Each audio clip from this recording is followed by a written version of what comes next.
नमस्कार दोस्तों, Mullaperiyar dam issue को समझने की कोशिश करेंगे। मुल्लापेरियार डैम लगातार as a bone of contention निकल के सामने आ रहा है केरला और तमिलनाडु के बीच में। ये जो मुल्लापेरियार डैम है ये 19th सेंचुरी में ही बिल्ड हो गया था और इसके ऊपर बहस चल रही है केरला और तमिलनाडु के बीच में 1970 से। ये इशू अब तक रिजॉल्व नहीं हुआ है। रिसेंटली मैं अभी क्यों इसको डिस्कस कर रहा हूं, 2 दिन पहले मैं आपके साथ हिंदू का एडिटोरियल डिस्कस कर रहा था। उसमें एक आर्टिकल था जहां पे ये बोला गया कि देखिए केरला में बहुत बारिश हो रही है, साउथ वेस्ट मानसून आ रखा है। साउथ वेस्ट मानसून आपको पता है, अगर ये इंडिया है, यहाँ केरला है, भैया तगड़े तरीके से मानसून आया है। केरला में बरसता है तगड़ा पानी। जब पानी बरसा 2 दिन के अंदर मुल्लापेरियार डैम में 10 फीट पानी बढ़ गया और वो पहुंच गया 134.5 फीट पे। तमिलनाडु बोलता है कि सुप्रीम कोर्ट ने हमको परमिशन दी है 142 फीट तक पानी भरने की, किसमें? मुल्लापेरियार डैम में। केरला बोलता है कि आप 136 फीट से ज्यादा पानी नहीं भर सकते। जैसे ही पानी 134.5 फीट पे पहुंचा, केरला के चीफ सेक्रेटरी ने तमिलनाडु के चीफ सेक्रेटरी को चिट्ठी लिखी कि जैसे ही ये पानी 136 फीट पे पहुंचेगा, आप मुल्लापेरियार डैम से पानी निकाल के वैगई डैम तक पहुंचाइए। वैगई डैम तमिलनाडु में। अब यहां पे हमारे लिए जरूरी हो जाता है कि हम मुल्लापेरियार डैम की लोकेशन को देखें, वैगई डैम की लोकेशन को देखें, पेरियार नदी के बारे में थोड़ी बहुत इंफॉर्मेशन जाने और वैगई नदी के बारे में भी थोड़ी बहुत इंफॉर्मेशन जाने। यहां पे देखिए दोस्तों, नक्शा नजर आ रहा है आपको, केरला दिख रहा है और केरला में यहां पे जो रेड डॉट है ये दिखा रहा है आपको मुल्लापेरियार डैम। इसको पेरियार डैम भी बोलते हैं। ये एक ग्रेविटी डैम है। कुछ लोग सवाल पूछेंगे ग्रेविटी डैम क्या होता है दोस्तों। तो देखिए, जो डैम होगा वो बड़े बड़े कंक्रीट और भारी पत्थरों से बनेगा। अब एक डैम को बहुत ज्यादा पानी संभालना होता है। यहां देखिए कितना बड़ा रिजर्वायर है पानी का। इस पानी का जो हॉरिजॉन्टल फोर्स पड़ रहा होगा इस दीवार पे, ये कितना भयंकर होगा। इसीलिए ये जो डैम बना हुआ है इधर, ये डैम कंक्रीट से बना है, पत्थर से बना है। इन कंक्रीट और इन पत्थरों में इतनी ताकत होनी चाहिए कि वो इस डैम के जो पानी का जो फोर्स है उसके हॉरिजॉन्टल फोर्स को झेल सके, नहीं तो ये डैम टूट जाएगा। तो जब इन कंक्रीट के पत्थरों में इतनी ताकत होती है कि वो इस पानी के प्रेशर को झेल पाए, उसको बोला जाता है ग्रेविटी डैम। ये जो ग्रेविटी डैम है मुल्लापेरियार डैम, ये पेरियार नदी पे बना था 1895 में। केरला में पेरियार नदी वेस्ट फ्लोइंग नदी है। अरेबियन सी में जाके उसको गिरना है वेम्बनाड लेक में, तो रास्ते में पानी बहुत बहता था, तो डैम को बनाने की बातचीत करी गई। इस डैम को चलाता कौन है, ऑपरेट कौन करता है? तमिलनाडु गवर्नमेंट। अब आप बोलोगे केरला के पास है ये डैम, केरला की टेरिटरी में, ऑपरेट कौन कर रहा है? तमिलनाडु गवर्नमेंट। ऐसा कैसे हो गया? ये कैसे हो गया ये भी थोड़ी देर में मैं आपको बताऊंगा। तमिलनाडु की सरकार इस डैम के पानी को इरिगेशन के लिए प्रयोग करती है और इलेक्ट्रिसिटी जनरेशन के लिए इसका प्रयोग करती है। खासकर आप देखोगे कि इस मुल्लापेरियार डैम से, जो कि केरला में है, इससे 4 बड़े बड़े टनल्स के थ्रू वैगई डैम में पानी जाता है और ये आपको ये 4 बड़े बड़े टनल्स नजर आ रहे हैं। ओके, लोकेशन देख लेते हैं दोस्तों। ये जो डबल रंग की लाइन खींच रही है पूरी, ये है आपका केरला और तमिलनाडु का बॉर्डर। यहां पे है आपका मुल्लापेरियार डैम। इस मुल्लापेरियार डैम के आगे से देखिए एक आउटलेट निकल रहा है, जो कि पेरियार पावर स्टेशन से होते हुए इस पेरियार पावर स्टेशन में इलेक्ट्रिसिटी पैदा की जाती है। ये आपका तमिलनाडु में। ये पानी की स्ट्रीम चलती जा रही और फाइनली कहां पहुंचेगी? वैगई डैम में। ओके, तो एक मेजर अमाउंट ऑफ पानी मुल्लापेरियार डैम से निकल के जा रहा है वैगई डैम में। और वहीं पे मुल्लापेरियार डैम से ये जो पेरियार नदी है ये आगे बहती है, वांडी पेरियार, उपुथेरा, इदुक्की डिस्ट्रिक्ट से बहती हुई पहुंचती इदुक्की डैम में। जो ये इदुक्की डैम है, इसके पास एक बहुत पॉपुलर हिल स्टेशन है थेक्कड़ी। थेक्कड़ी जाइए, ठीक है, कोवलम टू थेक्कड़ी टू मुन्नार, बड़ा तगड़ा रास्ता है कार से। अगर पहाड़ों में ड्राइविंग आती हो तो ही जाइएगा। ओके, तो इस इदुक्की डैम से काफी सारे पावर जनरेट होती है। अब देखिए ये जो डैम है दोस्तों आपका मुल्लापेरियार डैम, ये 2 डैमों के साथ जुड़ा हुआ है। एक तो इदुक्की डैम के साथ जुड़ा हुआ है, एक वैगई डैम के साथ जुड़ा हुआ है। और ये जो पेरियार नदी है, ये ना केवल केरला की इकोनॉमी के लिए बहुत इंपॉर्टेंट है, तमिलनाडु की इकोनॉमी के लिए भी ये बहुत ज्यादा इंपॉर्टेंट है। पेरियार नदी के बारे में कुछ इंफॉर्मेशन ले लेते हैं। शिवगिरी हिल से निकलती है सुंदरमाला तमिलनाडु में। ये जाके गिरती कहां है? वेम्बनाडु लेक, अरेबियन सी। भाई वेम्बनाडु लेक भी देख लेते हैं। यहां पे आपको नजर आ रही है वेम्बनाडु लेक, लंबी सी लेक है। कोची में भी इसका आउटलेट दिख रहा है, समुद्र के साथ जुड़ी हुई है, अरेबियन सी के साथ। ओके, और इसमें जाके कौन गिरती है? इसमें जाके गिरती है आपकी पेरियार नदी। पेरियार नदी is the longest river of Kerala. इसका सबसे ज्यादा डिस्चार्ज पोटेंशियल है, पेरेनियल नदी है, पूरे साल इससे पानी रहता है। हालांकि जुलाई अगस्त सितंबर अक्टूबर के टाइम में पानी बहुत ज्यादा होता है, क्योंकि जुलाई अगस्त के टाइम पे बहुत बरसता है, तो ऑब्वियस सी बात है बिल्कुल ही ये जो नदी है एकदम हरी भरी सी हो जाती है। केरला के बहुत सारे मेजर टाउन्स को पानी प्रोवाइड करता है। ये पीने का पानी, इरिगेशन का पानी, डैम से पावर जनरेशन होता है, इदुक्की डैम से जितनी भी इंडस्ट्रीज और कॉमर्शियल एक्टिविटीज हुए हैं रास्ते में, वो सब पेरियार के पानी को प्रयोग करती है। तो इरिगेशन, डोमेस्टिक, इंडस्ट्रीज, हर जगह पे पेरियार नदी का पानी इस्तेमाल होता है। That's why it is known as lifeline of Kerala. Okay, यहीं पे हम लोग वैगई नदी की भी बात कर लेते हैं। यहां देखिए दोस्तों, ये वैगई नदी की एक स्ट्रीम इधर से आ रही है, एक स्ट्रीम यहां से आ रही है। ये जो स्ट्रीम यहां से आ रही है ना, केरला की बाउंड्री के पास से, ये पानी आ रहा है मुला पेरियार डैम से। और ओरिजिनली ये ओरिजिनेट कहां से हो रही है? इधर से हो रही है कहीं से, जो कि आप कह सकते हो कि वरुसुनाडु हिल से ओरिजिनेट हो रही है। ये पेरियार प्लेटू में है, वेस्टर्न घाट रेंज में। ओके, अच्छा, कहां कहां से निकलती है? थेनी टाउन से निकलती है, दिंडीगल से निकलती है, मदुरई से निकलती है, और ये पाक स्ट्रेट में जाके गिरती है। पाक स्ट्रेट पता है ना, श्रीलंका और तमिलनाडु के बीच में, पम्बन ब्रिज के पास। प्रॉब्लम दोस्तों ये है कि वैगई रिवर कंटिन्यूअस होती है केवल जुलाई अगस्त के टाइम पे, जब आपका पानी अच्छा खासा गिर रहा होता है, जुलाई अगस्त, और उसके आगे कुछ महीने। गर्मियों के समय पे जो वैगई नदी है पूरी तरीके से सूख जाती है। पानी मदुरई के आगे ही नहीं आ पाता, मदुरई समवेयर हियर। तो मदुरई के आगे पानी बहता ही नहीं है, मदुरई तक ही पानी पहुंच जाए बड़ी बात है। अब आपको इश्यू का क्रक्स समझ में आएगा। पहले तो हम लोग देखते हैं लॉन्ग हिस्ट्रीज की। इस डैम को बनाया गया था लेट 1800 में by the princely state of Travancore, जो कि आज की डेट में बन गया है केरला। और इसको दे दिया किसे गया था? किसको इसका चार्ज दिया गया था? ब्रिटिश रूल मद्रास प्रेसिडेंसी को। 999 साल की लीज पे दिया गया था 1886 में। उस समय पे पूरे राइट्स किसको दिए गए? Secretary of the state of Tamil Nadu, जो कि एक ब्रिटिश ऑफिशियल था मद्रास प्रेसिडेंसी के अंदर। ओके, ये डैम इसलिए बनाया गया था कि जो वेस्ट फ्लोइंग पेरियार नदी है, इसके पानी को निकाल के ईस्टवर्ड लेके जाया जाए, और ये जो तमिलनाडु का मैक्सिमम इलाका है, जो कि एक सूखा इलाका है, यहां नदियां नहीं है, यहां पे पानी पहुंचाया जाए। तो ये जो वैगई नदी है, इसका जो मेन पानी का सप्लाई है, वो मुला पेरियार डैम से आता है। ओके, तो ये जो एग्रीमेंट आप देखोगे, देश की आजादी के बाद 1970s में एक एग्रीमेंट हुआ केरला में और तमिलनाडु में। बहुत लंबे डिस्कशंस हुए थे इस एग्रीमेंट से पहले। केरला तमिलनाडु के बीच में एग्रीमेंट हुआ कि केरला की जमीन पे जो मुला पेरियार डैम है, इसका जो मैनेजमेंट है वो तमिलनाडु के पास ही रहेगा। तमिलनाडु के पास ये राइट्स हैं कि उस लैंड का प्रयोग कर सकते हैं डैम के लिए, डैम से आने वाले पानी का प्रयोग कर सकते हैं इरिगेशन के लिए, हाइड्रो पावर प्रोजेक्ट्स के लिए, लेकिन उसके बदले में केरला को आपको रेंट देना पड़ेगा। रेंट तो देना पड़ेगा, आप उसकी जमीन का इस्तेमाल कर रहे हो, पानी का इस्तेमाल कर रहे हो, तो आपको रेंट देना पड़ेगा। तमिलनाडु सरकार ने बोला ठीक है, हम आपको रेंट देंगे, और ये अरेंजमेंट चल रहा था। अभी के लिए जो डिस्प्यूट चल रहा है दोस्तों, वो डिस्प्यूट चल रहा है पानी के लेवल पे। पानी का लेवल पे डिस्प्यूट क्यों चल रहा है, देखिए बताता हूं। अच्छा, अब आप लोग ये पूछोगे कि देखिए केरला ज्यादा पानी भरवाना क्यों नहीं चाहता इस मुला पेरियार डैम में? तमिलनाडु 140 फीट 42 फीट तक भरवाना चाहता है, केरला 136 फीट पे इसको रोकना चाहता है।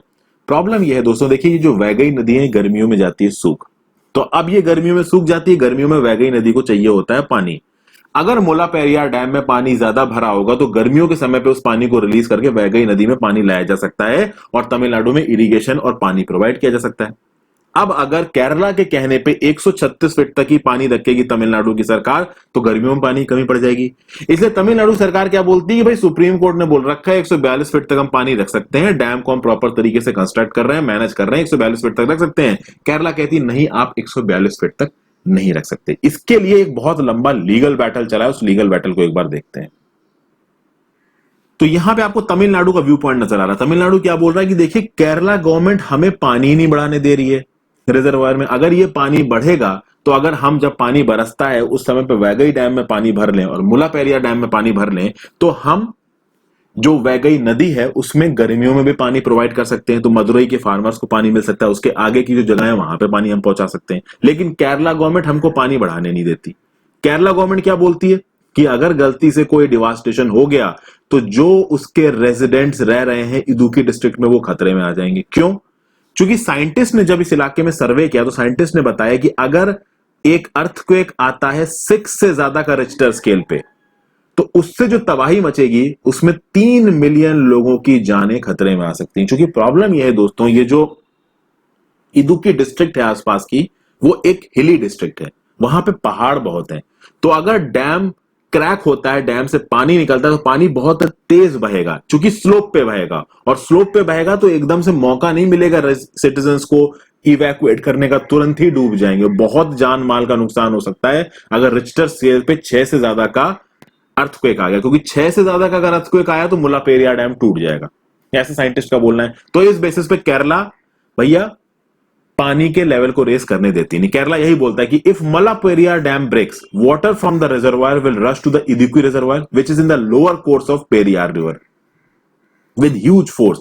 The Idukki Dam may not survive the massive impact. In turn, would result more destruction and finally water will reach Kochi and adjoining places as shown in the figure. ये देखिए, ये मुल्लापेरिया डैम का exit है, यहां पे आपका Idukki dam का inlet है। अगर ये टूट गया तो पानी बहुत तेजी से बहता हुआ आएगा, और जो इदुक्की डैम है वो उसकी कैपेसिटी इतनी है नहीं कि वो मुल्लापेरिया डैम से आने वाले पानी को संभाल सके। तो हो सकता है कि इदुक्की डैम भी बर्स्ट हो जाए, और इदुक्की डैम बर्स्ट हो गया तो कोची सिटी में और उसके आसपास में जो भी इलाके हैं वहां पानी भर जाएगा। इदुक्की डिस्ट्रिक्ट को भी इसका काफी नुकसान होगा दोस्तों, क्योंकि इधर देखिए,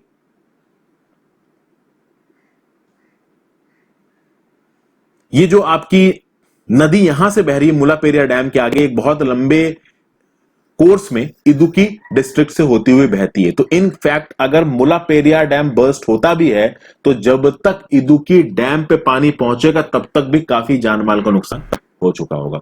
तो ओवरऑल अगर इस मुल्लापेरिया डैम में कोई प्रॉब्लम आती है तो नुकसान मैक्सिमम कर कहां पे होगा? केरला में होगा।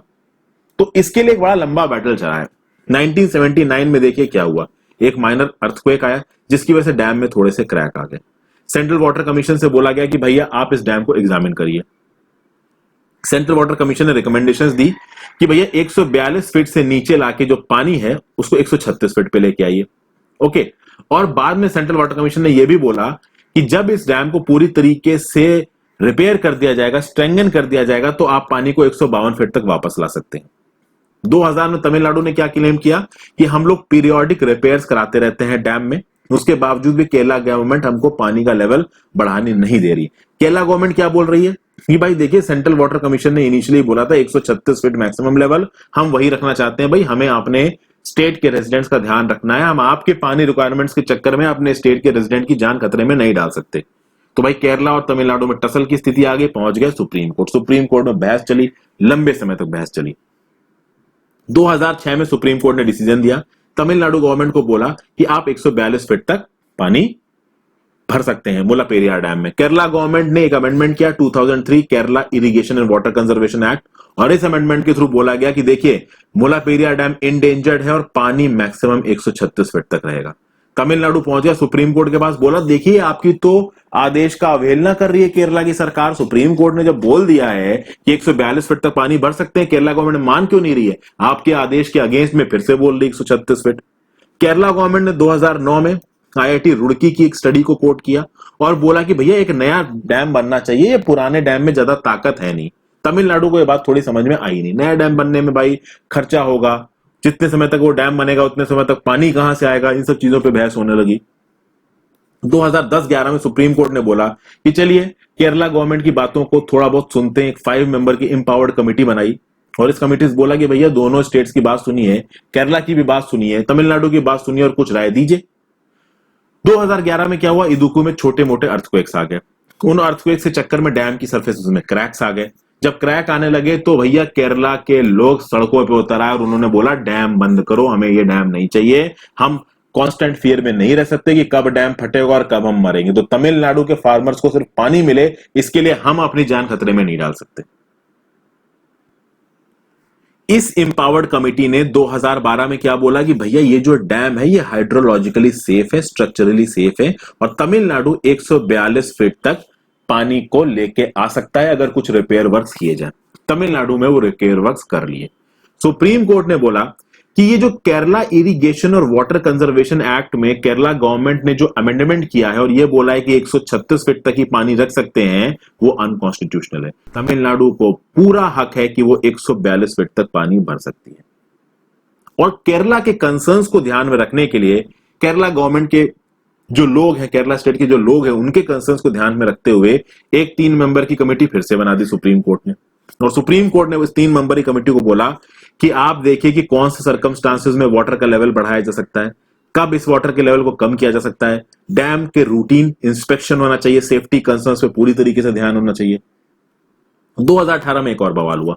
केरला के एक रेजिडेंट है रसल जॉय, वो पहुंच गए सुप्रीम कोर्ट, और सुप्रीम कोर्ट वो पहुंचे ऑन बिहाफ ऑफ 30 लाख लोग जो कि इस रिजर्वायर के आसपास रहते हैं। और उन्होंने बोला सुप्रीम कोर्ट के, देखिए अगर ये डैम फट गया तो हम सब लोग मर सकते हैं, पानी एक बुलेट की तरह आएगा, और जो इलाका इसके आसपास का इदुक्की का वहां पे 30 लाख लोग रहते हैं, भैया सबकी जान खतरे में आ जाएगी।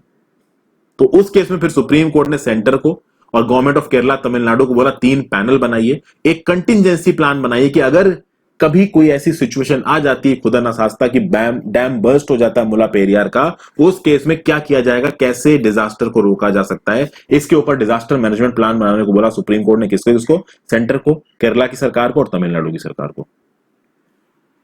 तो अब भले ही कंटिजेंसी प्लान डेवलप हो रहा है, सब सारी बातें हो रही है, लेकिन मुला पेरियार डैम अभी भी काम कर रहा है। मेन बोन ऑफ कंटेंशन ये है कि ये मुला पेरियार डैम लोगों के लिए खतरा ना हो जाए, और अगर ये मुला पेरियार डैम लोगों के लिए खतरा ना हो जाए तो हमेशा ये बहस होती रहती। तमिलनाडु बोलता है हम 142 फीट तक पानी लेके आएंगे, और केरला की सरकार बोलती है भाई 136 फीट के ऊपर पानी जाना नहीं चाहिए। ये लड़ाई लगातार चल रही है। ऑब्वियस सी बात है दोस्तों, केरला की गवर्नमेंट तो प्रोएक्टिवली इन्वॉल्व होगी, वहां के लोग नहीं चाहते ये डैम रहे। जब वहां के लोग डरते हैं तो ऑब्वियस सी बात है केरला की सरकार अपनी बात बोलेगी। केरला की सरकार कुछ कर इसलिए नहीं पा रही है क्योंकि सुप्रीम कोर्ट इन्वॉल्व है, खुदा ना खास्ता वहां पे कुछ हो जाए। इंडियन कॉन्स्टिट्यूशन में अगर वाटर की बात की जाए तो स्टेट लिस्ट की एंट्री 17 में वाटर है, यूनियन लिस्ट की एंट्री 56 में वाटर है, और article 262 inter state adjudication of water dispute से डील करता है। ये कॉन्स्टिट्यूशन की कुछ प्रोविजंस है, आप इनको नोट डाउन कर सकते हैं, किसी एग्जाम्स में लिखने के लिए काम आ सकते हैं। So thank you for watching this video friends. नीचे कमेंट सेक्शन में जरूर बताइएगा वीडियो आपको कैसी लगी, और ज्यादा से ज्यादा लोगों के साथ इस वीडियो को शेयर करें। Good bye.